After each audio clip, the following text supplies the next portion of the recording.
Imagine for a second that you're just looking at the two great economic systems of the modern world. Right, yeah. On one side, you have this unrestrained, hyper-consolidated corporate capitalism. The big guys. Exactly. And then on the other side, you have state-controlled socialism. And we are constantly told, all our lives, that these are polar opposites. Like they're the ultimate enemies. Right.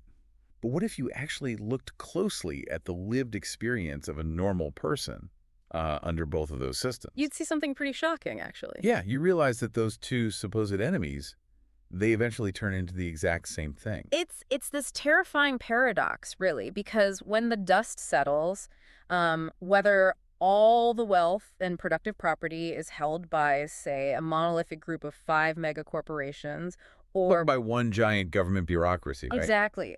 The material reality for you, the individual on the ground, is totally identical. You own nothing. Wow, yeah. You own nothing. And you are entirely dependent on this massive, distant, impersonal entity just for your very survival. You're just a dependent. Yeah. And I mean, that mind-bending realization, that is the starting point for today's deep dive.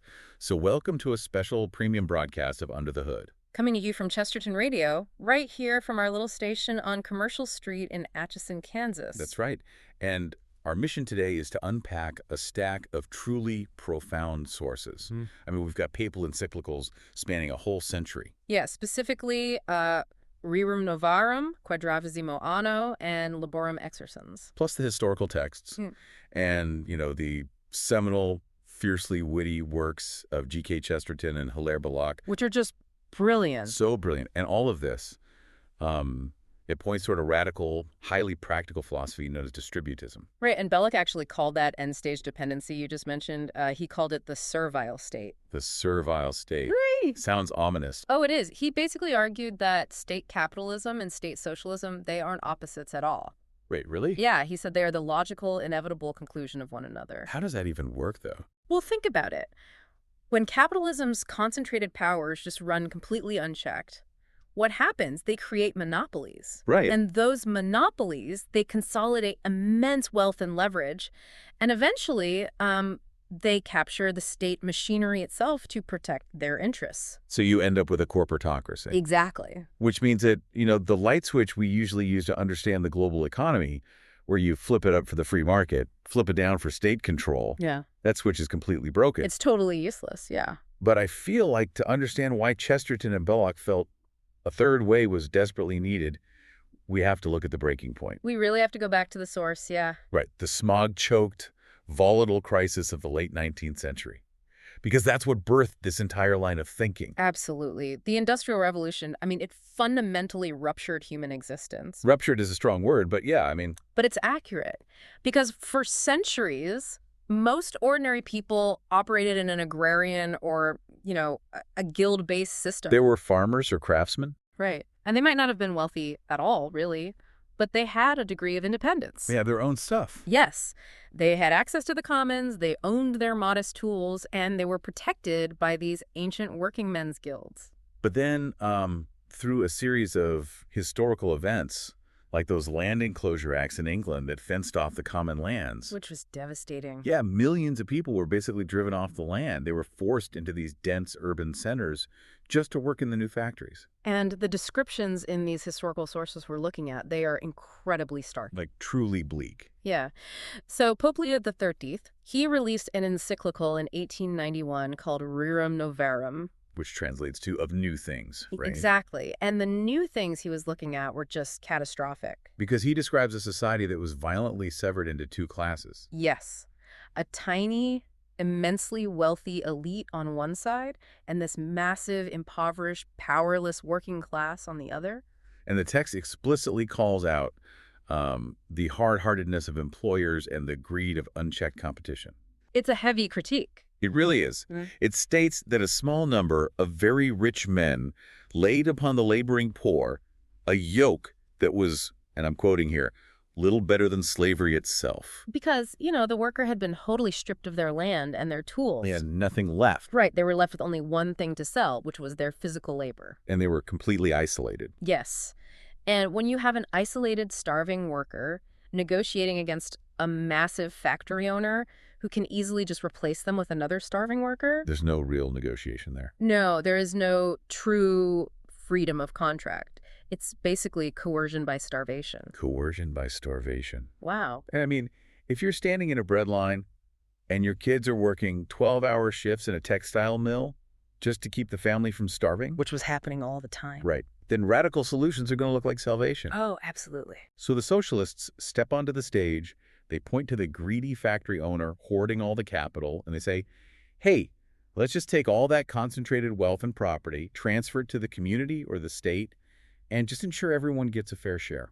It's a very compelling pitch. If I'm that starving worker, I am signing up for that revolution immediately. I mean, why should I care if a government bureaucrat owns the factory instead of a ruthless capitalist? And the appeal is obvious, but Pope Leo III, he pushed back against this forcefully. Which is interesting because you'd think the church would be all about sharing the wealth. Well, he looked down the timeline and saw that socialism was actually a fatal trap. How so? Because by transferring private property to the state, socialism fundamentally robs the worker of the very fruits of their labor. Oh, because they still don't own anything. Right. It destroys the only mechanism a worker has for bettering their condition, which is, saving their wages and acquiring their own property. So he calls it a cure worse than the disease. Which makes sense. I mean, if laissez-faire capitalism is like a game of Monopoly, where one ruthless player ends up with all the properties on the board. Great analogy, yeah.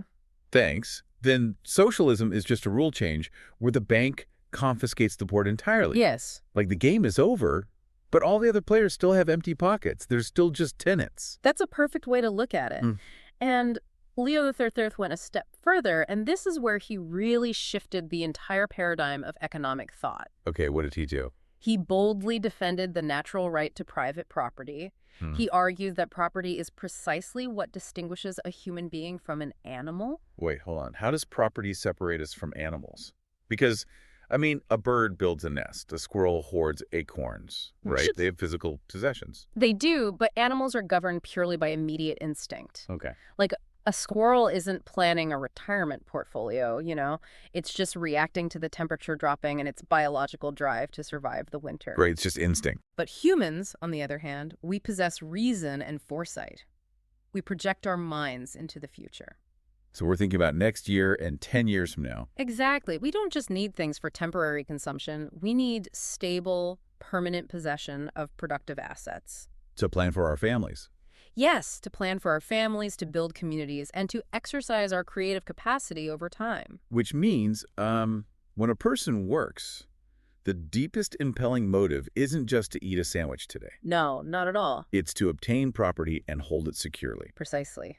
And if the state outlaws private ownership, they strike at the vital interests of every wage earner. But simultaneously, the encyclical also condemns the laissez-faire capitalism of the era that hoarded all that property into the hands of a tiny elite. Right. It's a dual condemnation. It basically says property is so essential to human dignity that we cannot allow either a few plutocrats or a centralized government to hoard it. And that tension, that exact tension, is where G.K. Chesterton and Hilaire Belloc arrive in the early 20th century. Enter the Distributists. Exactly. Drawing directly from this Catholic social teaching, they looked at the landscape of extreme capitalism and extreme socialism, and they synthesized a totally different path. And they called it Distributism. Yes. And at its core, it asserts that the world's productive assets, the means of production, they should be widely owned rather than concentrated. Widespread ownership. I love that. And, Chesterton has this brilliant, slightly eccentric way of framing this in his 1910 book, What's Wrong with the World? Oh, I love that book. Yeah, it's so good. He says, property is merely the art of the democracy. It means that every man should have something that he can shape in his own image as he is shaped in the image of heaven. It's beautiful. It is. And he goes on, but because he is not God, but only a graven image of God, his self-expression must deal with limits, properly with limits that are strict and even small. It's such a profound psychological insight, really. Unpack that a bit. What does he mean by limits? Well, humans have an inherent capacity for creation, right? We are makers. Right. But our abilities aren't infinite. We aren't God. We need physical boundaries, like our own garden, our own workshop, our own kitchen, just to exercise our dignity. Oh, I see.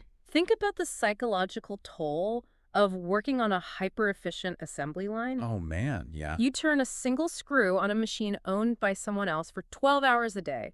You cannot shape anything in your own image. You are the tool. Yeah, You are basically just a biological extension of the machine. exactly. But I want to pause here and clarify what we actually mean by property in this context, because I feel like this trips people up constantly. It really does, yeah. Belloc is very specific about this in The Servile State. We aren't talking about abolishing personal artifacts. No, not at all. Like, if I'm a distributist, I'm not demanding we distribute your winter coat or your car or your television. No, distributism is entirely concerned with distributing productive property. Productive property. Yes, the assets required to survive and generate wealth. So, land, tools, heavy machinery, intellectual property, workshops, storefronts. The things that make the things. Exactly. It's the difference between having the right to buy a loaf of bread and having the right to own a share in the bakery. Right. Distributism wants a society where the vast majority of citizens own bakeries or farms or engineering firms, rather than a society of wage earners just buying bread from one massive multinational conglomerate. And this philosophy, it birthed a famous, slightly folksy rallying cry, 3 acres and a cow. Yeah, which is a great slogan. Obviously, they didn't mean every single human needed literal livestock in their backyard. Although that would be fun. It would be messy. Yeah, But it was an illustration of baseline self-sufficiency, right? exactly. Because if you have 3 acres and a cow, you have milk, you have cheese, you have a garden, you have a physical anchor of independence. And that anchor is crucial. Because a tyrant, whether that's a cruel middle manager or a corrupt politician, they cannot easily starve you into submission if you can feed your own family. Man, that is so true. The security of the family is the ultimate goal here. It is. But achieving that widespread distribution, it requires addressing the actual mechanics of the economy. And this is where, honestly, my alarm bells start ringing a little bit. Oh, how so? Well, the word is distributism. If you want widespread ownership in a society where, Amazon and Walmart currently own pretty much everything, Right. someone has to physically distribute that wealth. Ah, I see where you're going. Yeah, you need a centralized power to seize the assets and hand them out.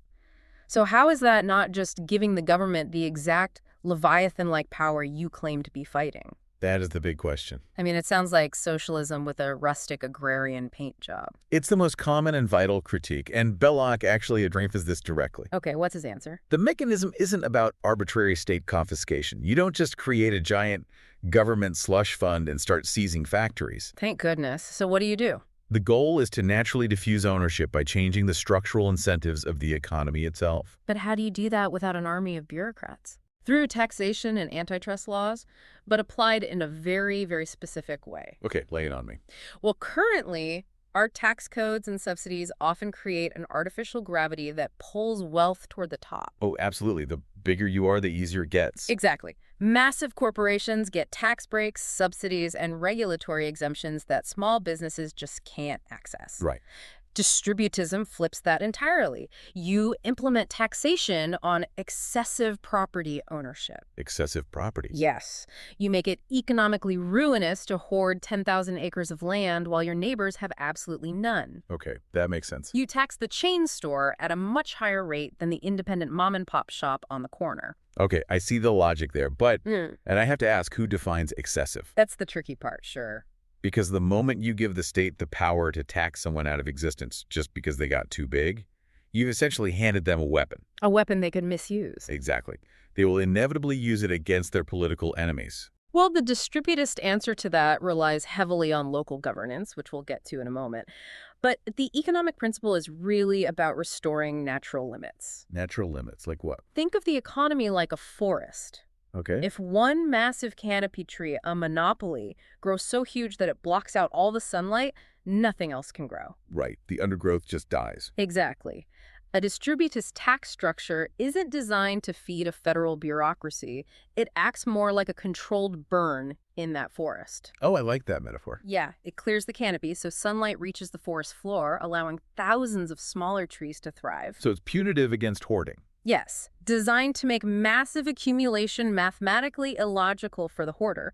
And you also rigorously enforce antitrust laws to shatter monopolies. To make sure the market stays competitive. Exactly, ensuring the market remains a genuine free market of many competitors rather than an oligopoly controlled by three guys. So you actively enforce decentralization. You do. But if we shatter these massive corporate structures, how does society actually function on a daily basis? That brings us to the actual architecture of distributism. Right, because it's not just a theory of who holds the deed to a property. It's a highly structured way of organizing human life. It's a whole worldview. And according to Chesterton, the absolute, non-negotiable centerpiece of that society is the family. The family is everything. It is the foundational molecule of the state. Which is different from how we usually think about economics. Very different. Because classical economics tends to view society as just a collection of atomized individual consumers, right? Right, just a bunch of people buying stuff. And socialism views society as a collective proletariat mass. What distributism? Distributism says the nuclear family and the home are the primary units. Which leads to some intense moral outrage in these texts. I mean,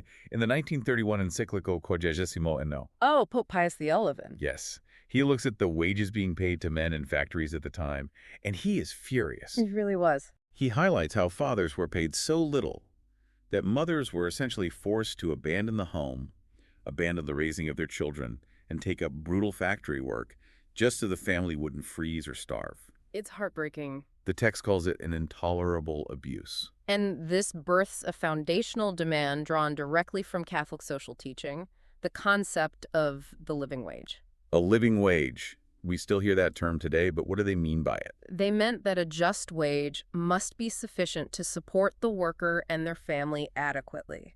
So not just survival. Right, not just enough to keep the worker alive so they can come back to the factory tomorrow. It has to be enough to support the household without forcing the mother or children into the labor market out of sheer desperation. And the encyclical is totally uncompromising on this. Oh. It basically states that if a business model cannot afford to pay a living wage to its adult employees, that business either needs to radically reform its practices or it just shouldn't exist at all. It's a bold claim. It is, because it says that business is relying on the structural exploitation of human dignity just to turn a profit. Exactly. And once you secure the family with property and a living wage, you have to figure out how these families govern themselves in this decentralized system. Which brings us to a concept that is absolutely essential to this worldview.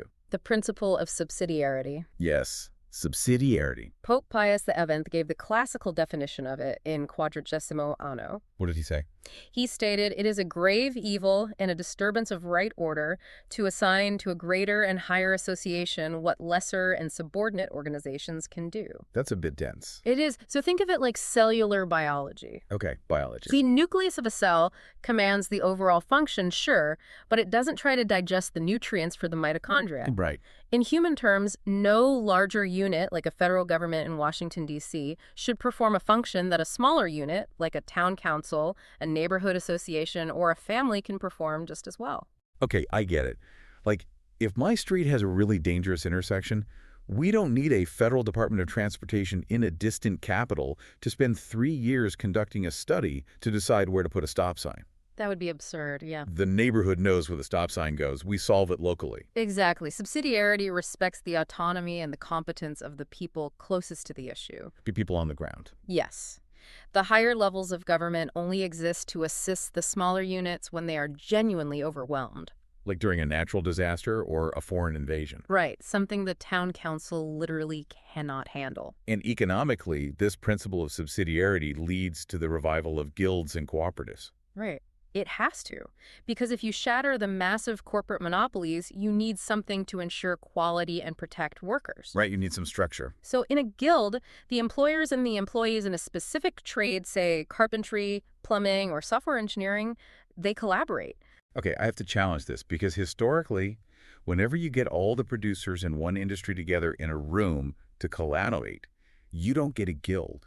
You get a cartel. I see the concern. Yeah, they fix prices, they artificially restrict supply, and they crush anyone trying to invent a cheaper way of doing things. I mean, how is a guild different from a mafia cartel shaking down the consumer? It's a fair question, but there's a fundamental difference in purpose and scale. A cartel exists purely to maximize profit for its owners by manipulating the market. Right. A guild, in the distributist sense, exists to protect the livelihood of its members and guarantee the quality of the work to the community. But don't they still control the market? They operate locally, not globally. That's the key. A guild sets standards for apprenticeships, ensures fair working conditions, and maintains a level of economic equality among its craftsmen. So it's more about standards than profit maximization. Exactly. It actively prevents one ambitious carpenter from ruthlessly undercutting and bankrupting all the other carpenters in town by using, shoddy materials and paying starvation wages. Oh, I see. It stops a race to the bottom. Precisely. And there's a fascinating historical attempt at this actually mentioned in the sources. Oh, the Guild of St. Joseph and St. Dominic? Yes. Have you read about them? I have. It's wild. Yeah. It was established in Ditchling, Sussex, over in England, back in 1920, by figures like Hilary Pepler and Eric Gill. Right, the arts and crafts movement guys. Yeah, and they essentially sought to recreate this idealized, medieval, locally sufficient lifestyle. They really lived it out. They did. They shared resources, worshiped together, and fiercely protected the quality of their craftsmanship. But what's amazing to me is that it wasn't just a fleeting, 6-month utopian experiment. No, it lasted a long time. It survived for almost 70 years. Yeah. It was operating all the way until 1989. Which proves the model has real staying power. But, if you really want to support local guilds and widespread ownership, you also have to revolutionize how finance works. Finance. Okay, why? Because commercial banking, by its very nature, tends to fuel monopolies. Oh, sure. Big banks like big clients. Exactly. Massive banks prefer lending massive sums to massive corporations. It's just more efficient for them. Right. Less paperwork for a bigger return. And what they do is they extract interest from the local community, right? Right. And then they siphon it off to distant shareholders on Wall Street. So what's the distributist alternative to that? I mean, do we just barter with chickens? No chickens required. You utilize mutual banking, Mutual banking. credit unions, building societies. Oh, okay. Things we already have. Yes. Yeah. These are institutions where the community itself owns the bank. So it's local. Entirely local. Yeah. When you deposit your paycheck into a credit union, you aren't just a customer, you are a member owner. Right. You get a vote. And the profits the bank makes on loans, they don't go to Wall Street. They return to the members in the form of lower interest rates on local mortgages and small business loans. Wow. So the capital stays tracked in the local ecosystem. It acts like water. It Yeah. waters the roots of the community rather than just evaporating into the corporate ether. That's a great visual. Hmm. So let's put this architecture, the families, the subsidiarity, the guilds, and the credit unions, let's put all that up against the systems that are dominating our world right now. Let's do it. Because Quadragesimo Anno has some incredibly sharp words for modern capitalism. It really pulls no punches. No, it doesn't. It describes an economic dictatorship where a few individuals manage invested funds arbitrarily. Yes, and it notes that these financial elites control the flow of money, the credit, which the encyclical literally calls the lifeblood of the entire economic system. The lifeblood. Yeah, it says they have their hands so firmly on the soul of economic life that no one can breathe against their will. Man, that was written in 1931, but it sounds exactly like a description of modern global asset management firms today. It is chillingly accurate. It really is. But if distributism rejects that capitalist concentration, it also rejects the most common modern solution to it, right? For welfare state. Right. Because you hear people say all the time, look, capitalism is super efficient at generating wealth. So just let it run wild, let it create monopolies, and we will just heavily tax those billionaires to fund a massive social safety net. Right, universal health care, universal basic income, subsidized housing. Exactly. But distributism says no to that. Absolutely. That is precisely what Belloc meant by the servile state. Oh, this is the servile state. Yes. A welfare state treats the symptoms of extreme inequality by keeping the masses fed, housed, and provided with medical care. Which sounds good on paper. It does, but it permanently locks them into a state of dependency. The worker is well-fed, comfortable, and entertained, sure, but they are still completely reliant on the state to tax the oligarchs just to provide their daily bread. Oh, man. So they are basically a well-cared-for pet. Exactly. A pet doesn't have freedom. Distributism argues that human dignity requires true independence. They want you to be an adult, not a pet. Yes. They don't just want the working class to have a safety net. They want them to own the capital. They want them to own the means of their own survival. But is there any proof this can actually work on a modern scale? I mean, it's easy to picture 3 acres and a cow in the 1800s. It's much, much harder to picture a distributist microchip factory. It is, but there is massive proof. The greatest real-world proof of concept is the Mondragon Corporation. Mondragon, where is that? It's in the Basque Country of Spain, Okay. and it was founded in the 1950s by a Catholic priest named Father José María Arizmendiarrieta. A priest started a corporation. He did. He was deeply steeped in the exact same Catholic social teachings that inspired distributism. And at the time, the Basque Country had been completely devastated by the Spanish Civil War. Just totally wrecked. Massive unemployment, poverty. And he didn't wait for a government bailout. He just started a polytechnic school to teach young people trades. Practical skills. Right. And from that school, they launched their very first cooperative, making paraffin heaters. Just a small group making heaters. Yeah.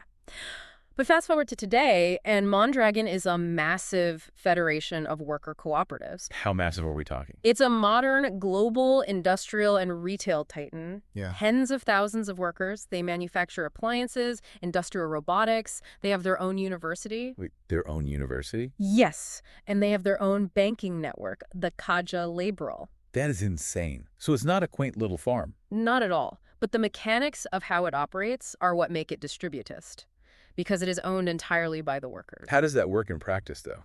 When you join Mondragon, you don't just get a wage. You pay a buy-in fee, which, can be deducted from your paycheck over time if you don't have the cash up front. Okay, so you buy a stake. Yes, that money goes into an internal capital account.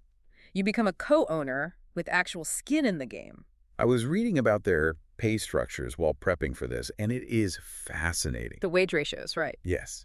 Because in a typical American corporation, the CEO might make, 300 or 400 times what the lowest paid janitor makes? Sometimes even more. But at Mondragon, the wage ratios are strictly capped by democratic vote. Yes. The highest paid executive can only make, depending on the specific cooperative, maybe 6 to 9 times what the lowest paid entry-level worker makes. Which ensures everyone rises together. And honestly, their resilience during economic downturns is what really proves the model.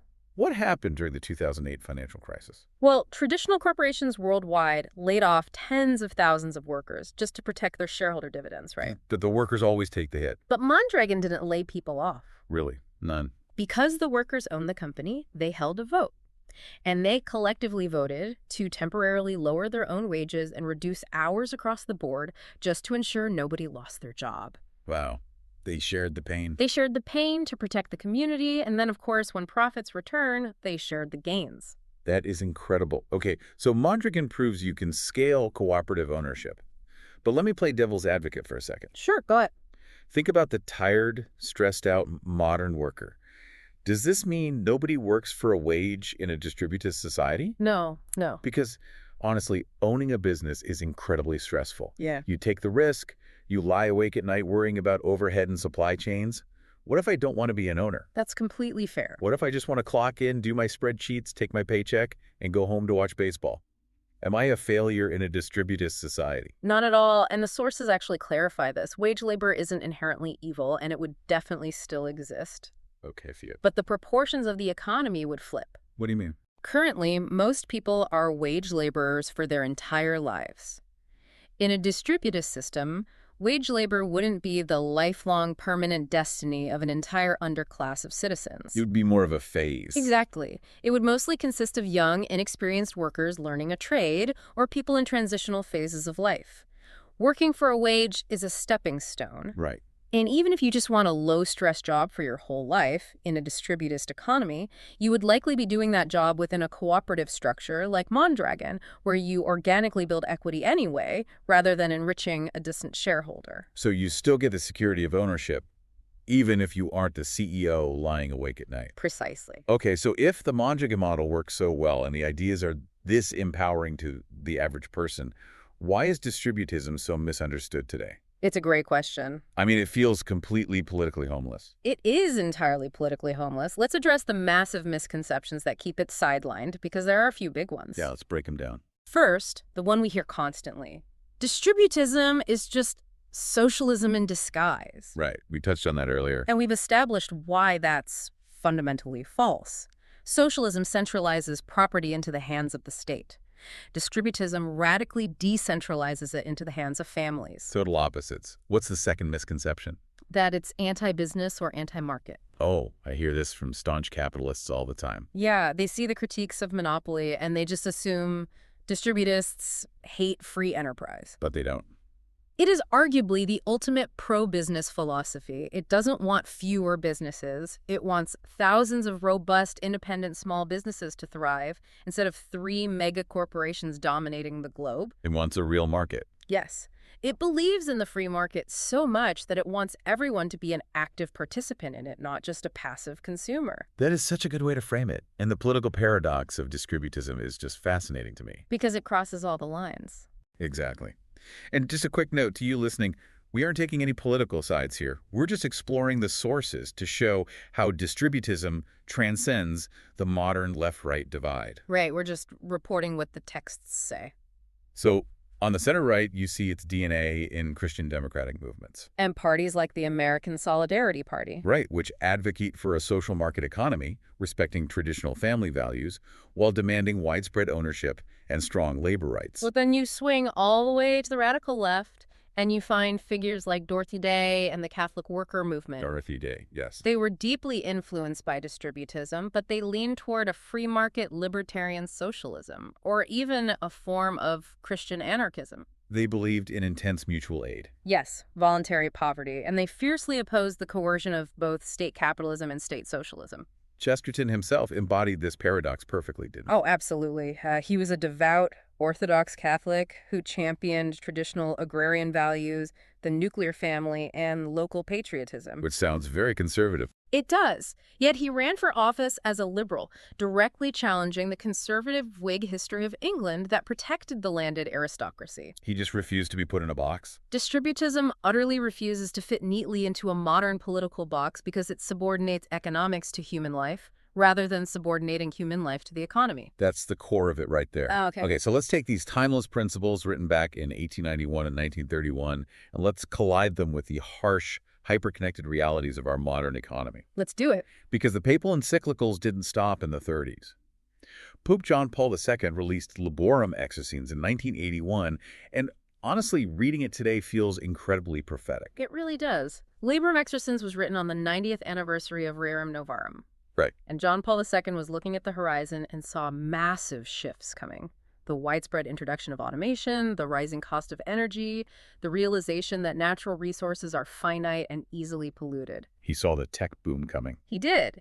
But his primary piercing concern with automation wasn't a Luddite fear of the technology itself. He wasn't saying smash the computers. No. His concern was the philosophical error of what he called the reversal of order. The reversal of order. That is such a profound concept. What does it mean? Well, in the biblical view, drawn from Genesis, man is the subject of work. Man is the creator, the sub-creator, made in the image of God. The human is the focus. Yes. But in a purely mechanistic, materialistic system, man is treated merely as an instrument of production. A cog in the machine. Literally. A line item on a corporate spreadsheet sitting right next to raw materials and electricity costs. Man, that's dark. It is. When the capital, the machinery, the algorithms, the profit is valued more than the human labor that operates it, you have a reversal of order. The tail is wagging the dog. Exactly. John Paul II argued relentlessly that capital must serve labor, not the other way around. Property is acquired through work in order that it may serve human work. And when you have that reversal of order, you get the deep psychological alienation of the worker. Yes, you do. There is a haunting line in the encyclicals describing industrial conditions. It laments environments where, and this just sticks in my head, dead matter comes forth from the factory ennobled, while men there are corrupted and degraded. Dead matter ennobled, men degraded. Think about that today.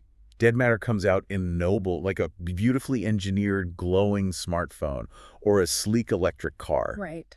But the human being who mined the cobalt, or the worker standing on the fulfillment center line for 10 hours without a bathroom break, they are degraded by the conditions of the work. The object is treated with more reverence than the subject. It's tragic. So how does distributism solve this alienation?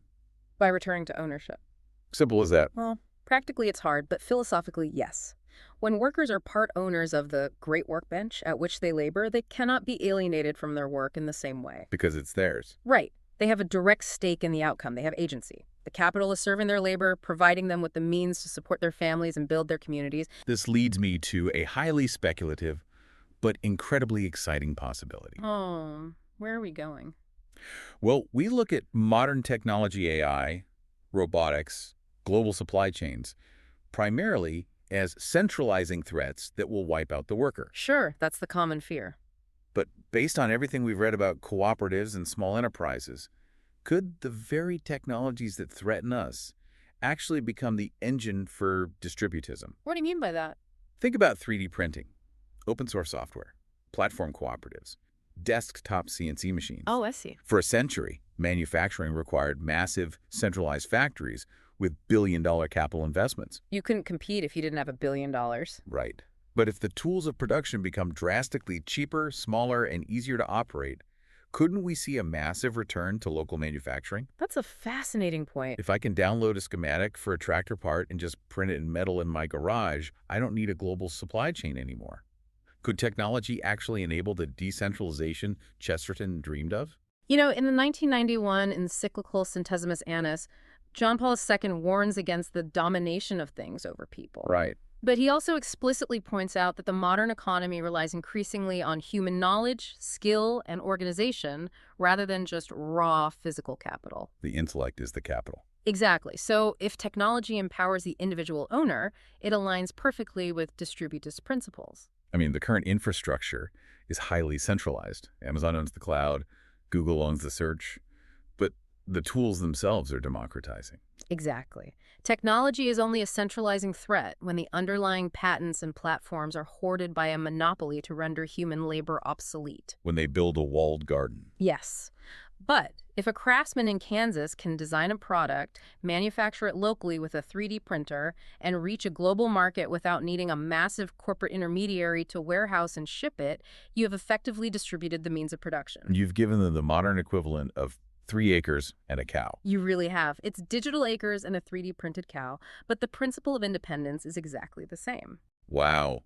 We have covered incredible ground today. I mean, from the smog-choked, brutal factories of the 19th century to the brilliant mechanics of Basque cooperatives, all the way to 3D printers in suburban garages. It's a huge span of history. It is. So I want to bring this all home by imagining a collision of these worlds. Okay, let's do it. If G.K. Chesterton somehow time-traveled and walked down Commercial Street right here in Atchison, Kansas, or really through any typical American town today, what do you think would concern him the most and what would give him hope? Oh, that's a great question. Based on his writings, I think he would be profoundly concerned by the sheer, staggering scale of corporate consolidation. The big boxes. Yeah.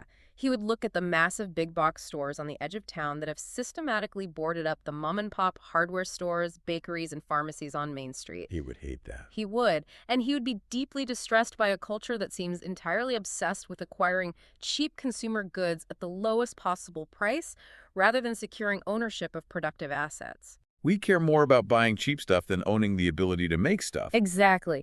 He would see a society that has, in a million tiny daily transactions, traded its true independence for the illusion of convenience. We bought the servile state, and we got it with free 2-day shipping. Precisely. It's tragic. But what about hope?